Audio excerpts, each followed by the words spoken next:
Now I'd like to kick off the conference with our first speaker. It's my honor and privilege to introduce our chair, Gary Gensler. Gary Gensler was nominated by President Joseph R. Biden to chair the U.S. Securities and Exchange Commission and was sworn into office on April 17, 2021. Before joining the SEC, Mr. Gensler researched, wrote, and taught about the intersection of finance and technology at the Massachusetts Institute of Technology. He's had a long career in public service. From 2009 through 2014, he served as chair of the U.S. Commodities Futures Trading Commission, and among other accomplishments, led the Obama administration's reform of the $400 trillion swaps market during his tenure. Prior to chairing the CFTC, Mr. Gensler worked as a senior advisor to U.S. Senator Paul Sarbanes and played a key role in writing the Sarbanes-Oxley Act of 2002. Before that, he served in the United States Treasury Department from 1997 to 2001, first as Assistant Secretary for Financial Institutions, and then as Undersecretary of Treasury for Domestic Finance. In recognition for his service at the Treasury Department, he was awarded the Alexander Hamilton Award, the U.S. Treasury's highest honor. And prior to his public service, Mr. Gensler worked at Goldman Sachs, where he became a partner in the Mergers and Acquisitions Department, headed the firm's media group, led fixed income and currency trading in Asia, and was co-head of finance, responsible for the firm's worldwide controllers and treasury efforts. A native of Baltimore, Maryland, he earned his undergraduate degree in economics in 1978 and his MBA from the Wharton School, University of Pennsylvania in 1979. Please join me in welcoming SEC Chair Gary Gensler. Gary, over to you. Thank you so much, and I'm happy to appear here at SEC Speaks for the first time as chair of the Securities and Exchange Commission. And Gabir and Renee, thank you for the warm introductions, but thank you more for joining this remarkable agency and remarkable team. And I know that together with 4,400 other people, we're going to do great things together, but we're so honored and privileged that you not only joined the agency, but are willing to lead this year's SEC Speak. Now, this event provides great continuing legal education, but it provides it not just to lawyers, accountants, other market professionals. It also gives a platform for dozens of the talented and dedicated SEC staff and the directors to share insights about their work. I think there's all 6 of the divisions. I think the Office of General Counsel, we've got Rick Fleming, I believe, in our investor advocate, Pam Gibbs. So you're going to hear from really a broad range and a great group of talented individuals about what's going on at the SEC. I'd like to thank the Practising Law Institute for working with our agency on this program. And again, Gabir and Renee, I can't thank you enough for co-chairing this event. Now, as Gabir said, and as is customary, I'll note I'm speaking on behalf of just myself, not speaking for my fellow commissioners or the SEC staff. And of course, they too won't be speaking for us, and that's sort of the ambit. We have some lively discussions internally, and then as a commission, and we put things out to public comment, and we engage that way as a commission. So today I want to talk about the uses of digital analytics in finance. And you might think, well, wait, why is that? Well, there's a number of reasons. One is I researched and wrote about these issues at MIT. Financial history is rich with transformative analytical innovations that improve the pricing and allocation of capital risk. Just think about it. I mean, it goes back to the earliest days, but it really does range from Fibonacci development of present value formulas. This will not be a test, but in the 13th century, to the development of Black-Scholes options pricing models in the 1960s. So digital analytics, not new. It's part of finance for a long time. But I believe that we're currently witnessing something just as groundbreaking as Fibonacci. Predictive data analytics, including machine learning, are increasingly being adopted in finance, from trading to asset management to risk management. And though we're still, frankly, in the early stages of these developments, I think it's as transformative of what we're living through now it could be every bit as big as the internet in the 1990s. Across our economy, artificial intelligence, predictive data analytics, and its associated insatiable demand for data will be shaping and continue to shape and reshape many parts of our economy. Look, sometimes it seems like platforms can predict things about us that we don't even know about ourselves. When we text a friend about a new restaurant, we might see it advertised to us on another platform. Think about it. It's happened to you, right? When we order dish soap online, the website might note that people who bought that soap purchased sponges too. When we stream music, a platform might start to suggest other albums we'd like too. And some of you might know, and I've said this before, that the streaming apps figured out a while ago, I'm kind of a rom-com type of guy. But later you can ask our co-heads, Renee and Gubir, what types of movies they like if they want to share it with you. But the platforms know what type of movies they like, even if they don't want to share it with you. So on finance platforms, we've started to see these tools as well. Platforms can tune their marketing and make recommendations to us based on data. We might complete a trade only to learn that other investors who bought that stock also traded a different stock. Robo-advisors suggest particular funds to us based on automated algorithms, our particular data, and our stated preferences. And regarding other modern digital platforms, from news outlets to social media sites, there have been debates, public debates about whether these companies optimize for our welfare, or is it a combination of other factors that includes their revenues? That debate is going on. And while we can learn from those debates, there's something that is distinctive about finance platforms. Finance platforms have to comply with investor protections through specific duties, things like fiduciary duty, duty of care, duty of loyalty, best execution, best interest. You know those if you're at a Practising Law Institute seminar, or you'll refresh your memories about them. But these legal duties may conflict with such platforms' ability to optimize for their own revenues. So what do we do there? Today, digital platforms, including finance platforms, have new capabilities to tailor products to individual customers. Tailoring and marketing and pricing to each and every one of us may be a little slightly differently. They use digital engagement practices, what we've come to call DEPs at the SEC, but digital engagement practices. These modern features go beyond game-like elements or what some call gamification. That's a narrow part of this. More broadly, they encompass the underlying predictive data analytics, as well as a variety of differential ways to market to each of us, maybe price things differently, and using behavioral prompts on the platforms. While these developments can increase access and choice, they also raise important public policy considerations, including three that I'm going to review: conflicts of interest, bias, and systemic risk. First, I'd like to discuss the conflicts of interest, and I should say potential conflicts of interest. The algorithms that modern technologies rely on have trade-offs. A platform and the people behind the platform have to decide what they're optimizing for, statistically speaking. Sorry about a little math here, but just think of it as a multi-factor model. And are you optimizing for somebody's investor returns? Are you possibly also optimizing for the platform's revenue?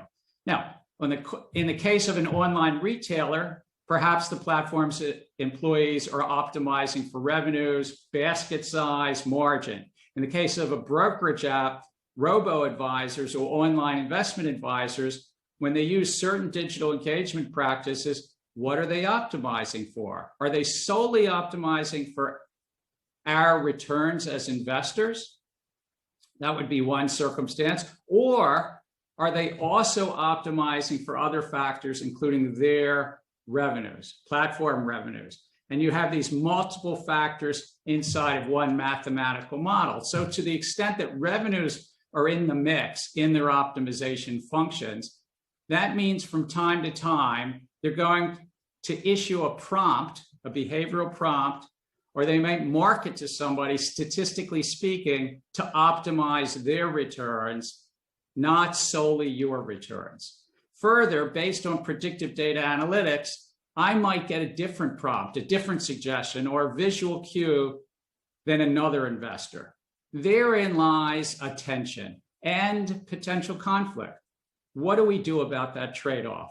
That's the public policy question. For example, a robo-advisor might steer us to higher fee or more complex products, even if that isn't in our best interest.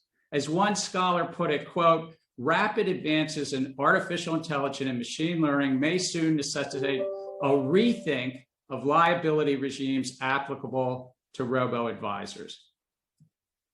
End quote. Moreover, a brokerage app might use digital engagement practices to encourage more trading because they would receive more payment from or because of those trades. More trading, though, doesn't always lead to higher returns. In fact, the opposite is often true. Or perhaps an app might steer us to high-risk products, option trading, or trading on margin, which may generate more revenue for the platform, but leave the investor with higher risk or higher costs. When do these design elements or psychological nudges cross the line and become recommendations? The answer to that question is important because that might change the nature of a platform's obligations under the securities laws. But further, even if certain practices might not meet current definition of recommendation, I believe they raise a question as to whether there are some appropriate investor protection guardrails to consider beyond simply the application of anti-fraud rules. Anti-fraud rules, important, but what if it doesn't meet the definition of recommendation, which has a whole lot of other protections? What guardrails might we consider?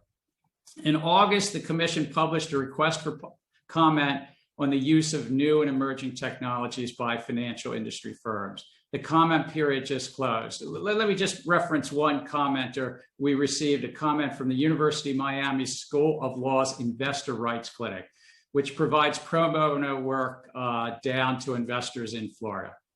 The clinic reports, quote, "A sharp increase in clients and prospective clients who suffered losses in their accounts with digital platforms that use DEPs. Their clients, they know, quote, trust the financial institutions they use and express confusion as to the reason their trusted institution would promote high-risk strategies or approve them for levels of options or trading margin that are not appropriate for them," end quote. In the clinic's view, these business models do, quote, "present a conflict of interest between the retail investors' needs and the digital platform's incentives to make money," end quote.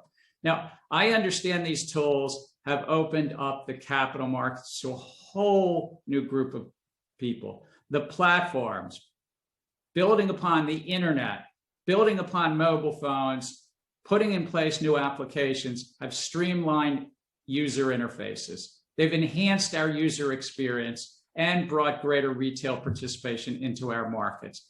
That in and of itself brings a lot of good. But the application of predictive data analytics also raises new questions about conflicts of interest that I think we ought to consider as well and have a healthy debate about.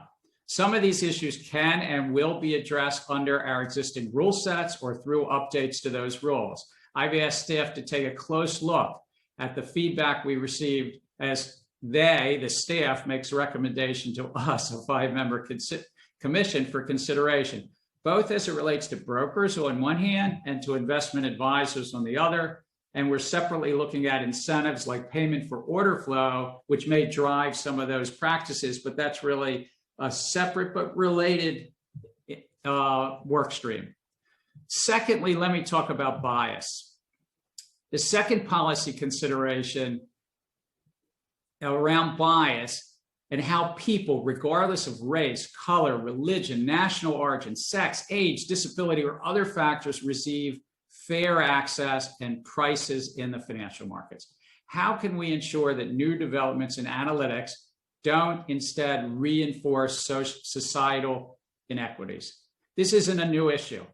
We've seen a lot of this in the past. let me just focus on the 1960s and consumer credit. The civil rights and women's rights movements demanded action to address the historical biases embedded in credit reporting. The U.S. responded, passed laws to protect equal access in housing, credit reporting, and credit applications. Some of you know it's like the Equal Credit Opportunity Act and others. Today, platforms have an insatiable appetite for a seemingly endless array of data, whether it's directly from our financial apps, or it's from our social media, our digital footprint, to our Fitbits, or even the telematic data coming off our automobiles and driving. Insurance companies are using it, but what if it's also used elsewhere? Well, the question is what to do with that data. And let me just say, there is, for example, a study, it's studied out of Germany, that has shown that people who use iOS software had better credit than people who used Android software. Now, I'm not entirely sure why, but that doesn't really matter to this question. We have protection as our laws for certain groups of people. What if it turned out that people who used Android software also happen to be women, say, or members of a racial or ethnic minority? The underlying data used in the analytic models could be based upon data that reflects historical biases, along with underlying features that may be proxies for protected characteristics like race and gender. As finance platforms rely increasingly on sophisticated data analytics, I believe it will be appropriate to safeguard against algorithmically fortifying such biases that might be in the data, because society has those biases and differences and inequalities in the data. Thirdly, systemic risk.